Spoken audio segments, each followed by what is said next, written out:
एक बार कबूतरों का एक झुंड खाने की तलाश में बड़ी दूर उड़ता चला गया।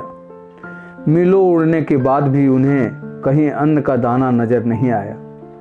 यूं ही भूखे प्यासे वे एक घने जंगल के ऊपर से गुजर रहे थे। एक नन्हा कबूतर बहुत थक गया था। उसने झुंड के सरदार से विनय की, महाराज, हम कहीं थोड़ी देर के लिए सुस्ता लें। कबूतरों के सरदार ने कहा, बेटा, घबराओ नहीं, हिम्मत से काम लो, हमें कुछ न कुछ खाने को अवश्य मिलेगा। सरदार की बात सुनकर वह नन्हा कबूतर चुपचाप उड़ने लगा। वह इस तेजी से उड़ान भरने लगा कि थोड़ी ही देर में सबसे आगे हो गया। एक का एक वह मुड़कर जोर से बोला, भाइयों, जल्दी करो, देखो नीचे कितना सारा खाना मौजूद है। कबूतरों ने नीचे देखा कि एक बरगद के तले चावलों के सफेद दाने बिखरे पड़े हैं। कबूतरों के सरदार ने कहा, आओ साथियों, आओ छक कर भोजन किया जाए। वे सब नीचे उतरे और चावल के दाना चुगने लगे। तभी अचानक उसके ऊपर एक जाल गिरा और सारा झुंड उस भारी जाल में फंस गया। अब क्या होगा? सबने चिल्लाकर कहा, हम सब तो जाल में फंस गए हैं। उसी समय उन्होंने देखा कि एक भारी भरकम बहेलिया हाथ में मोटा डंडा लिए उसकी तरफ आ रहा है। कबूतरों के सरदार ने कहा, बहेलियों के आने से पहले हमें तुरंत कुछ करना चाहिए। सब कबूतर जाल से छूटने की कोशिश करने लगा। हम अपने को कैसे छुड़ाएं? बताइए सरदार, बताइए, हम सब क्या करें? सरदार ने कहा, भाइयों, मुझे एक उपाय सूझा है। आओ हम सब मिलकर जोर लगाएं और जाल लेकर उड़ चलें। इस समय ताकत ही हमारा बल और आशा है।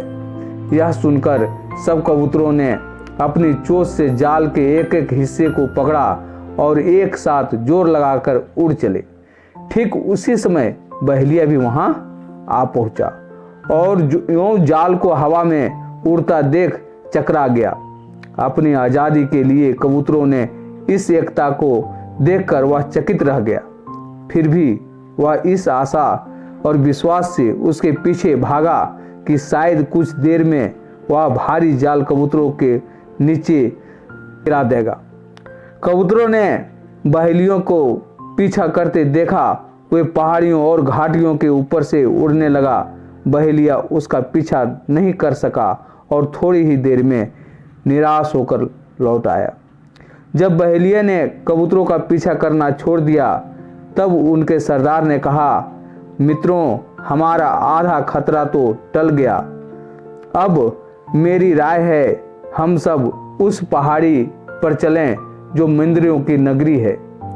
उसके पास वहाँ एक पहाड़ है और पहाड़ के नीचे मेरा एक मित्र चूहा रहता है।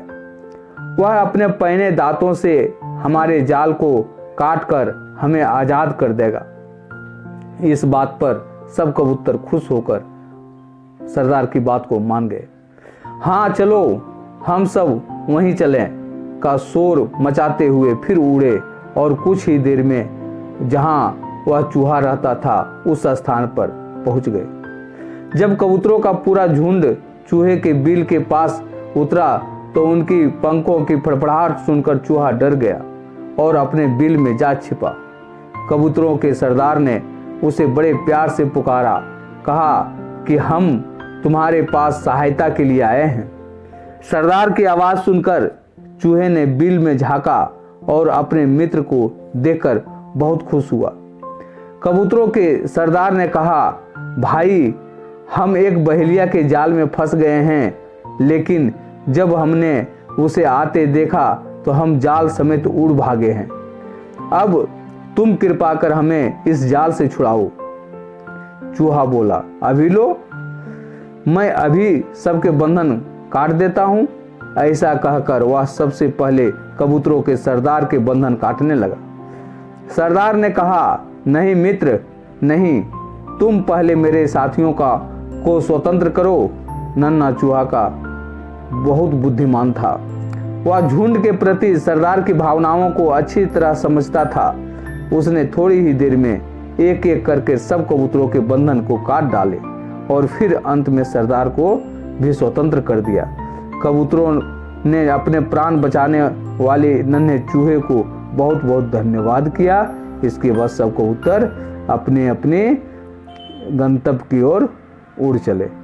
धन्यवाद साथियों। अगर कहानी अच्छी लगी तो हम मेरे चैनल को सब्सक्राइब करें, शेयर करें, कमेंट करें।